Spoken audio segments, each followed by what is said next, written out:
La novia asesina. El despeñamiento en la luna de miel. Solo habían pasado 8 días desde que dijo, sí, acepto.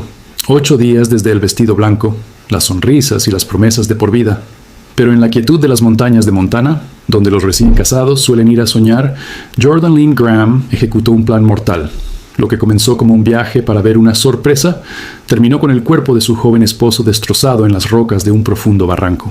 Esta es la historia de una devoción religiosa, un terror visceral al compromiso consumado y un empujón que resonó en los tribunales de Estados Unidos. ¿Cómo puede el pánico convertir a una novia en una asesina en cuestión de segundos? Advertencia. El siguiente contenido está basado en hechos reales y contiene descripciones detalladas de un crimen violento, manipulación emocional y engaño. Se recomienda discreción al espectador. Los diálogos y algunas escenas son recreaciones basadas en testimonios judiciales, declaraciones policiales y reportes de prensa. El aire en Kalispell, Montana, en julio de 2013, olía a pino y a tierra seca. En la comunidad, un evento alegre había tenido lugar apenas la semana anterior. La boda de Jordan Lynn Graham y Cody Lee Johnson. Ella, de 22 años, de cabello oscuro y mirada reservada. Él, también de 22, amante del aire libre, con una sonrisa fácil que hablaba de su carácter afable. En las fotografías parecían la pareja perfecta, jóvenes, atractivos, unidos por una fe cristiana compartida y el sueño de construir una vida juntos. La ceremonia, el 29 de junio, fue el punto culminante de una relación que amigos y familiares veían con buenos ojos. Cody, un carpintero, estaba visiblemente enamorado. Jordan, más introspectiva, lucía radiante. Nadie podía imaginar el abismo que se estaba abriendo detrás de los ojos de la novia. La fractura comenzó, paradójicamente, en el mismo instante en que los anillos se deslizaron sobre sus dedos.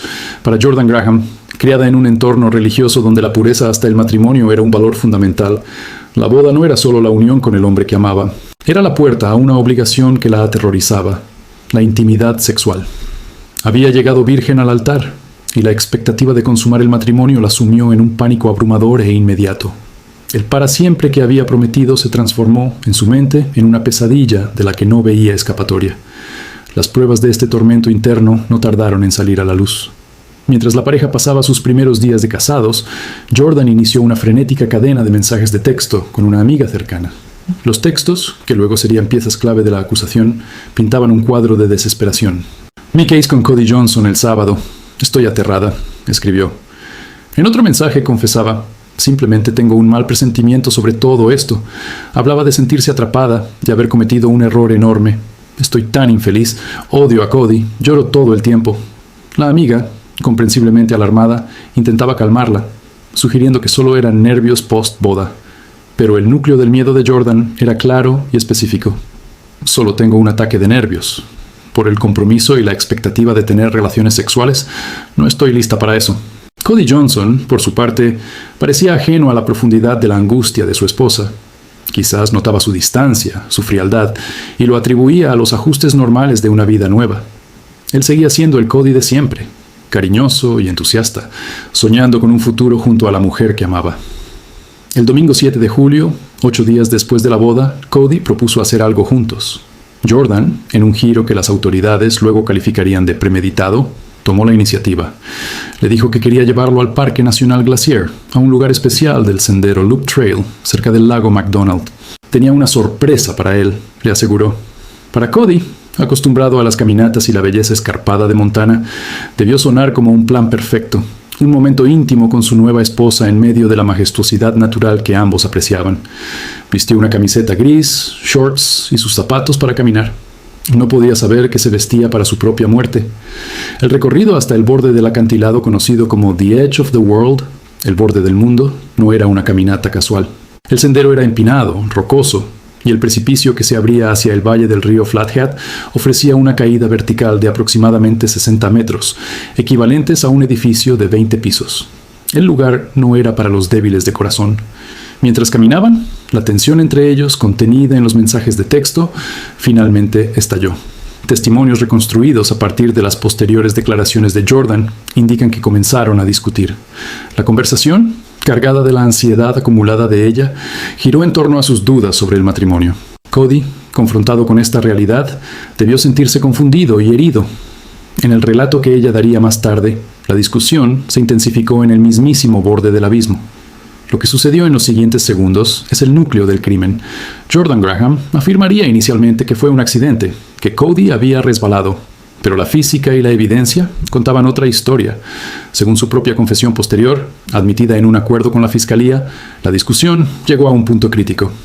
Cody, tal vez tratando de calmar la situación o de alejarse del borde, le dio la espalda. En ese momento, Jordan Lynn Graham extendió sus manos y empujó con fuerza la espalda de su esposo. Cody Johnson, sin oportunidad de reaccionar, se desvaneció en el vacío. Su cuerpo cayó en un vuelo silencioso y mortal, golpeándose contra las salientes rocosas antes de detenerse, sin vida, en la base del barranco. El sonido del impacto, o más probablemente, el aterrador silencio que le siguió, marcó el instante en que Jordan cruzó un umbral irreversible.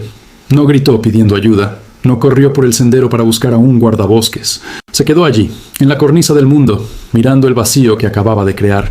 Luego dio media vuelta y se fue. Regresó a su vehículo y condujo de vuelta a la vida que, en su mente distorsionada, acababa de arreglar. Su sorpresa macabra había sido ejecutada. La maquinaria del engaño se puso en marcha casi de inmediato. Esa misma noche, cuando Cody no regresaba, Jordan inició el guión de la esposa preocupada. Reportó su desaparición a las autoridades, dijo que habían salido a hacer mandados por separado y que él no había vuelto. Vistió una máscara de inquietud convincente para los amigos y la familia de Cody, especialmente para su suegra, quien inmediatamente se movilizó. Al día siguiente, lunes 8 de julio, Jordan se unió a los equipos de búsqueda que recorrían los senderos del Parque Nacional Glacier. Incluso acompañó a la madre de Cody a las orillas del río, donde la mujer, con el corazón destrozado, gritaba el nombre de su hijo. Jordan estaba allí, presenciando el dolor que ella misma había causado, manteniendo la farsa. Pero la presión aumentaba. Los investigadores, escépticos de las historias vagas y cambiantes, comenzaron a examinar su relato. Mientras tanto, Jordan cometió un error crítico. Intentó crear una pista falsa. Creó una dirección de correo electrónico ficticia y desde allí envió un mensaje a una amiga de Cody, sugiriendo que él podría haberse ido con otra mujer o estar en problemas. Era un intento burdo de desviar la atención hacia una infidelidad o una desaparición voluntaria, sembrando dudas sobre el carácter de Cody. Sin embargo, este movimiento solo avivó las sospechas de los detectives. La narrativa de la novia desconsolada empezaba a agrietarse. La búsqueda continuaba. El miércoles 10 de julio, el cuerpo de Cody Johnson fue localizado desde el aire por un helicóptero, en la base del precipicio del sendero Loop Trail. La noticia devastó a la comunidad. Cuando los agentes informaron a Jordan, ella interpretó su papel hasta el final, mostrando conmoción y dolor. Pero los investigadores ya tenían los ojos puestos en ella. El lugar del descubrimiento era remoto y escarpado. No era un sitio al que alguien fuera accidentalmente. La naturaleza de las lesiones de Cody indicaba una caída desde gran altura. Y lo más crucial, el teléfono celular de Jordan la delataba. Los registros de la torre de telefonía colocaban su dispositivo móvil en el área exacta del sendero Loop Trail la tarde de la desaparición, contradiciendo su historia inicial de que habían estado haciendo mandados en la ciudad. Ante esta evidencia irrefutable, su castillo de mentiras comenzó a derrumbarse. Los agentes del FBI, que se habían unido a la investigación por ocurrir en un parque nacional, la presionaron con los datos contradictorios. Finalmente, la fachada se quebró. Jordan accedió a dar una declaración, un relato que sería la primera versión de muchos, cada una más cercana a la verdad que la anterior. En esa primera entrevista crucial, admitió haber estado en el sendero con Cody, pero insistió en que su muerte había sido un trágico accidente.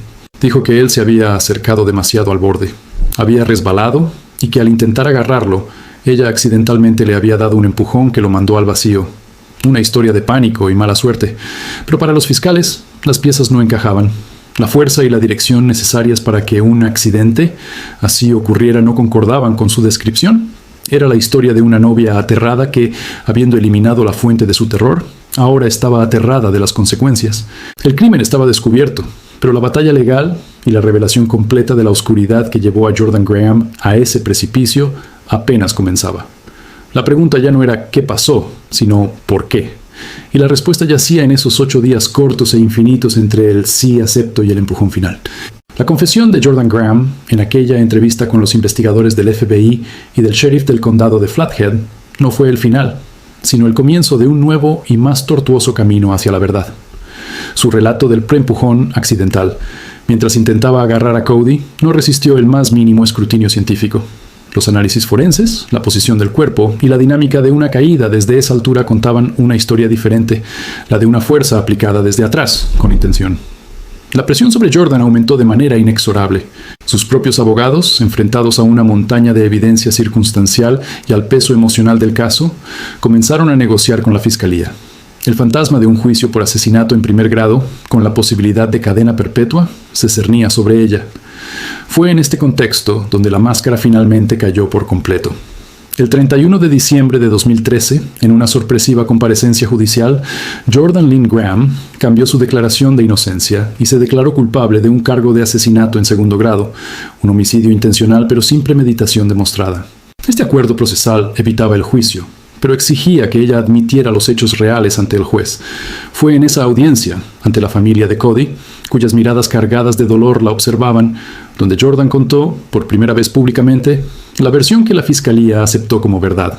Reconoció que había llevado a Cody al acantilado deliberadamente, que habían discutido y que, en un acto de violencia intencional, lo empujó por el precipicio. La palabra accidente desapareció del vocabulario oficial del caso. Ahora era, legal y fácticamente, una asesina confesa. Pero la declaración de culpabilidad no cerró las heridas. Solo abrió el espacio para la sentencia. La audiencia de determinación de condena, en febrero de 2014, fue el acto final de este drama judicial y el momento más desgarrador para la familia Johnson. La sala del tribunal se convirtió en un catálogo del dolor humano. Los seres queridos de Cody subieron al estrado a leer declaraciones de impacto víctima. Sus palabras no eran legales, sino visceralmente humanas. Hablaron del joven alegre y trabajador que había sido arrebatado, del hijo, del hermano, del amigo. Describieron un vacío que nunca se llenaría. La madre de Cody, Sherry Johnson, se dirigió directamente a Jordan. «Le diste a mi hijo una sentencia de muerte y a nosotros una sentencia de vida sin él». El contraste entre el dolor crudo de la familia y la figura impasible, casi ausente de Jordan Graham en la sala, fue escalofriante para muchos observadores. La defensa, por su parte, intentó construir una narrativa explicativa, no justificativa. Psicólogos forenses testificaron sobre el estado mental de Jordan, profundizando en el pánico catastrófico que experimentó tras la boda. Hablaron de su inmadurez emocional, de su educación rígida que equiparaba sexo con pecado, creando un terror paralizante ante la expectativa marital. Su abogado defensor argumentó que no era una depredadora, sino una joven atrapada en un ciclo de pánico irracional que vio, en un momento de confrontación en el borde del abismo, una salida violenta y definitiva. Reiteró que no hubo premeditación larga y calculada, sino una decisión espontánea, nacida de un miedo abrumador. La fiscalía, sin embargo, desestimó esto como un intento de minimizar la atrocidad del acto. Subrayó la frialdad del encubrimiento, los días de mentiras, el correo electrónico falso, la participación en las búsquedas, sabiendo dónde estaba el cuerpo. Eso, para la acusación, demostraba una conciencia clara de la culpa y una maldad deliberada. El juez federal Donald W. Molloy tuvo la última palabra. El 27 de marzo de 2014 pronunció la sentencia. Reconoció los factores atenuantes presentados por la defensa, incluida la falta de antecedentes penales y su confesión, pero se mostró mucho más contundente al sopesar los factores agravantes. Se refirió al crimen como un acto de extrema violencia y al comportamiento posterior de Graham como malvado, lleno de manipulación y engaño que exacerbó el sufrimiento de la familia de Cody. El juez Molloy fue particularmente crítico con su falta de remordimiento genuino, señalando que su primera preocupación tras el asesinato había sido ella misma y su propia situación, no la vida que había arrebatado ni la familia que destrozaba. «Usted terminó la vida de Cody Johnson», le dijo desde el estrado, y trató de borrarlo de la faz de la tierra como si nunca hubiera existido. La sentencia fue de 30 años y 5 meses de prisión federal, seguidos de 5 años de libertad supervisada. No hubo posibilidad de libertad condicional en el sistema federal hasta que se cumpliera la gran mayoría de la condena.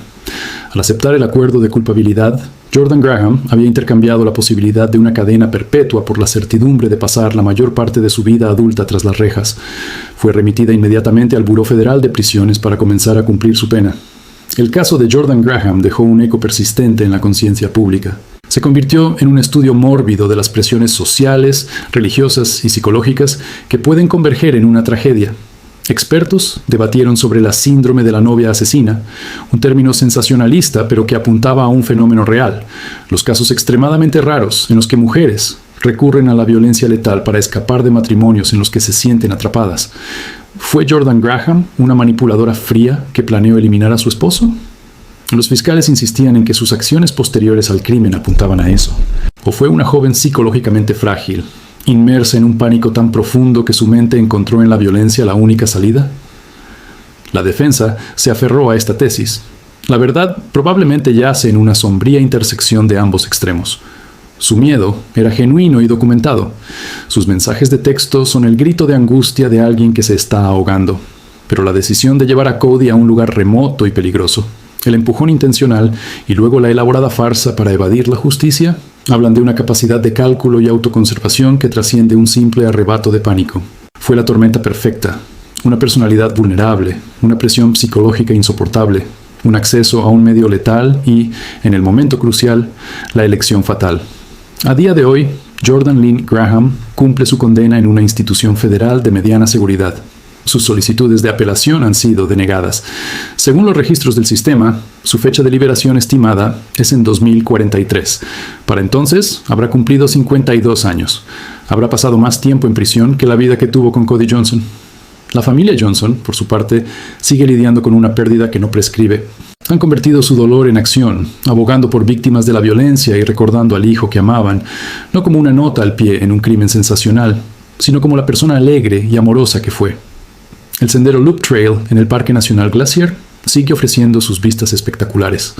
Los visitantes caminan por el mismo camino que recorrió la pareja aquel domingo de julio, a menudo ignorantes de la tragedia que ocurrió a pocos metros. El precipicio no tiene una placa, no hay un memorial oficial. Las autoridades del parque, comprensiblemente, no quieren fomentar un morbo turístico. La naturaleza, implacable, ha seguido su curso, erosionando la roca, cubriendo las huellas. Pero en el mundo de la justicia y en el corazón de una familia, el eco de aquel empujón nunca se desvanece por completo.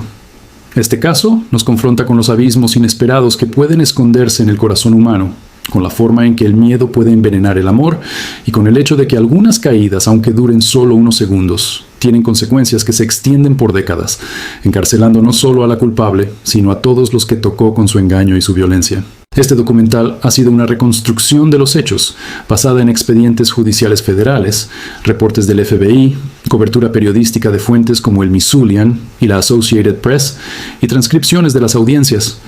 La historia de Jordan y Cody es un recordatorio sombrío de las complejidades de la mente humana y las irreparables consecuencias de una decisión irreversible.